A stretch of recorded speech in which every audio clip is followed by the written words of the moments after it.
নমস্কার সুপ্রিয় বন্ধুরা, দেখছেন এই মুহূর্তের আবহাওয়ার গুরুত্বপূর্ণ খবর। আজ 21শে আগস্ট শুক্রবার চলে আসলাম গুরুত্বপূর্ণ আবহাওয়ার খবর নিয়ে। সুপ্রিয় সুধী দর্শক, আপনারা কোন জেলা থেকে দেখছেন, আবহাওয়ার পরিস্থিতি কি রয়েছে, অবশ্যই আমাদের ভিডিওর কমেন্ট বক্সে লিখে জানাবেন। ইতিমধ্যে জারি হয়েছে হলুদ এবং কমলা সতর্কবার্তা। নিম্নচাপ কাটতে না কাটতে আরেকটি নতুন নিম্নচাপের পূর্বাভাস দেওয়া হয়েছে। আপনাদের জেলাতে আবহাওয়ার পরিস্থিতি কি রয়েছে, অবশ্যই আমাদের ভিডিওর কমেন্ট বক্সে লিখে জানাবেন। আবারও ভারী থেকে অতি ভারী বৃষ্টির সম্ভাবনা রয়েছে দক্ষিণবঙ্গের জেলাগুলোতে।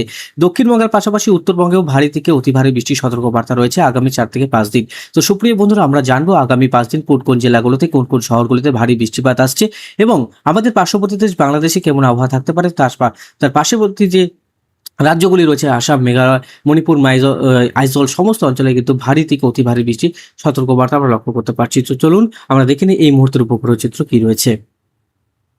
প্রথমেই আমরা লক্ষ্য করতে পারছি বাংলাদেশে ভারী থেকে অতি ভারী বৃষ্টি হচ্ছে ময়মনসিংহতে। এই যে অঞ্চলটাতে রয়েছে ফানের ব্যাগ আর দাঁড়াই, চাকুরিয়া, এই সমস্ত অঞ্চলে ভারী থেকে অতি ভারী বৃষ্টি আমরা লক্ষ্য করতে পারছি। বঙ্গাইগাঁও ভারী বৃষ্টি হচ্ছে। তাছাড়া আমাদের মোটামুটি পশ্চিমবঙ্গ মোটামুটি পরিষ্কার রয়েছে, সেরকম কোনো জায়গায় মেঘ কিন্তু আমরা লক্ষ্য করতে পারছি না রেডারে। আর এদিকে যদি আমরা মোটামুটি উপগ্রহ চিত্র যেটা আমরা লক্ষ্য করতে পারছি, সেটাতে আমরা যদি দেখি, তো চলুন আমরা এই মুহূর্তে যে মেঘ দেখতে পাচ্ছি উত্তরবঙ্গের জেলাগুলোতে এবং দক্ষিণবঙ্গে পরিষ্কার আকাশ।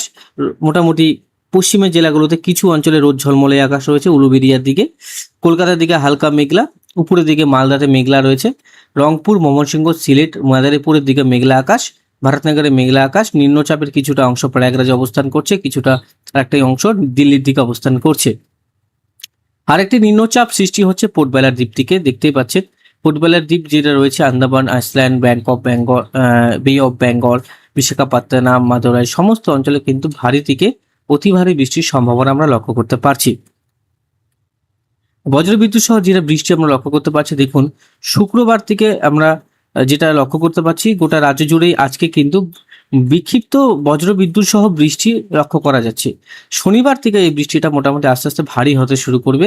তারপরে আস্তে আস্তে মোটামুটি রবিবারের দিকে কিন্তু এই বৃষ্টিটা 23 তারিখ পর্যন্ত, 23 তারিখ, 24 তারিখ এই পর্যন্ত কিন্তু বৃষ্টিটা থাকবে, ভারী বৃষ্টি থাকবে বন্ধুরা।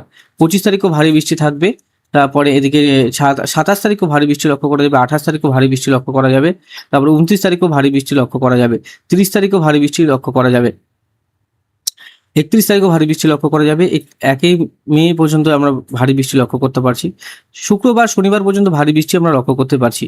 তারপরে শুক্রবার, মোটামুটি শনিবার, তারপরে হচ্ছে রবিবার, তারপরে হচ্ছে সোমবার, তারপরে হচ্ছে মঙ্গলবার, তারপরে এদিকে 26 তারিখ পর্যন্ত আমরা কন্টিনিউ ভাবে বৃষ্টিপাত পাচ্ছি। 27 তারিখ, 28 তারিখের পর থেকে বৃষ্টিপাত কমলেও পরবর্তী সময় আবারও বৃষ্টিপাত হওয়ার সম্ভাবনা রয়েছে। আজ দক্ষিণবঙ্গে যেটা আবহাওয়া থাকবে, শুক্রবার আজকে বিক্ষিপ্তভাবে ঝড় বৃষ্টি হবে দক্ষিণবঙ্গের জেলাগুলোতে।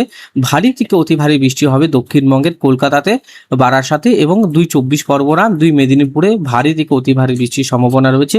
আর তাছাড়া ভারী বজ্রপাতও থাকবে, দুপুরের পর থেকে আবহাওয়ার পরিবর্তন থাকবে দক্ষিণবঙ্গের জেলাগুলোতে।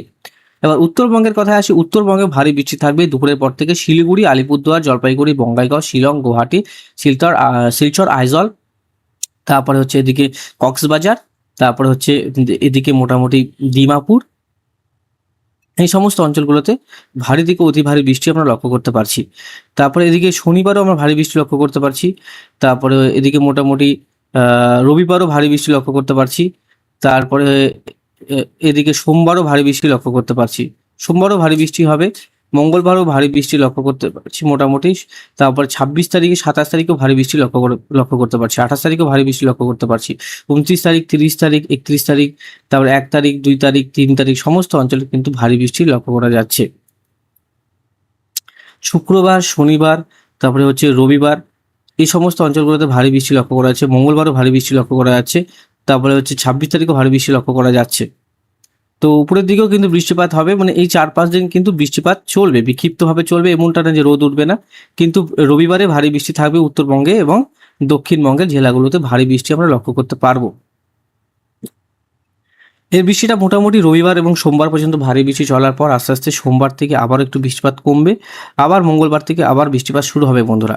তো মোটামুটি 26 তারিখ পর্যন্ত বৃষ্টিপাত চলবে, কিন্তু যেটা আজকের যে আগামী 2 দিন, কালকেও দক্ষিণবঙ্গে বিক্ষিপ্তভাবে বৃষ্টিপাত চলবে, বৃষ্টিপাত কিন্তু কমবে না। এই মাস আগস্ট মাস, আগস্ট মাসে কন্টিনিউভাবে বৃষ্টিপাত থাকবে। এবার বন্ধুরা আমরা একটু এক্সট্রিম ফরকাস্টে যাব। আবহাওয়ার সতর্কবার্তা কি রয়েছে দেখুন, গোটা নর্থ ইস্ট এবং আলিপুরদুয়ার, ধুবড়ি, তারপরে হচ্ছে রায়গঞ্জ এবং এই সমস্ত অঞ্চলগুলোতে হলুদ সতর্কবার্তা দেওয়া রয়েছে। এবং এইদিকে একটা লাল ভিয়েতনামের দিকে রয়েছে, থাইল্যান্ডের দিকে লাল এবং কমলা সতর্কবার্তা রয়েছে, ইন্দোর দিকে হলুদ সতর্কবার্তা রয়েছে। তাছাড়া সেভাবে কোনো সতর্কবার্তা দেওয়া হয়নি। আর বৃষ্টির পরিমাণ যদি দেখা যায় তাহলে আমরা জানতে পারবো যে কত মিলিমিটার বৃষ্টি কোথায় কোথায় হতে পারে। মোটামুটি আজকে উত্তরবঙ্গের জেলাগুলোতে হালকা মাঝারি বৃষ্টি রয়েছে, খুব কম শিলিগুড়ির দিকে বৃষ্টি বেশি রয়েছে। সবথেকে বেশি বৃষ্টি আমরা কলকাতাতে লক্ষ্য করতে পারছি, সেটা দুপুরের পর থেকে হবে। কলকাতা এবং 2 চব্বিশ পরগনা, 2 মেদিনীপুর, এই সমস্ত অঞ্চলে। আগামী যদি আমরা 4 তারিখ পর্যন্ত দেখি তাহলে কিন্তু বৃষ্টিপাত এই যে নাগপুর এখানেই রয়েছে বন্ধুরা। তার পরবর্তী সময় কিন্তু বৃষ্টিপাত এখানে অতটা নেই। আলিপুরদুয়ার, কোচবিহারের দিকে যা বৃষ্টিপাতটা হবে 400 মিলিমিটার বৃষ্টি। তাছাড়া ভারতবর্ষের এক অংশে বৃষ্টিপাত অনেকটাই কমে আসবে, সেটা হচ্ছে রাজস্থান। রাজস্থানের দিকে এই বৃষ্টিপাতটা অনেকটাই কমে আসবে। এবার রাজস্থানে কিন্তু যেটা রয়েছিল, এবার কিন্তু অনেকটাই বৃষ্টিপাত হয়েছে ওই দিকটায়, কিন্তু এবার যে বৃষ্টিপাতটা হবে সেটা কিন্তু মধ্য ভারতের দিকে হবে। এবার কিন্তু দক্ষিণবঙ্গেও যখন বৃষ্টি শুরু হচ্ছে, উত্তরবঙ্গেও কিন্তু এই বৃষ্টিটা বিক্ষিপ্ত হবে, এই বৃষ্টিটা চলবে। গুয়াহাটির দিকেও ভারী বৃষ্টি তো রয়েছে, শিলচরের দিকেও ভারী বৃষ্টি রয়েছে। নদীর জল আবারও বাড়তে পারে, সেটা হচ্ছে নর্থ ইস্টে। এটা একটা বিপদ রয়েছে আমরা দেখতে পাচ্ছি, কিন্তু বৃষ্টিপাতটা কন্টিনিউভাবে করছে নর্থ ইস্টে। এবার উত্তরবঙ্গের উপরেও কিন্তু বৃষ্টিপাতটা থাকবে, কিন্তু নিচের দিকে কম, শিলিগুড়ি, আলিপুরদুয়ার, কোচবিহারের দিকে বেশি। আশা করি বোঝাতে পারলাম। ধন্যবাদ, ভালো থাকবেন এবং সুস্থ থাকবেন।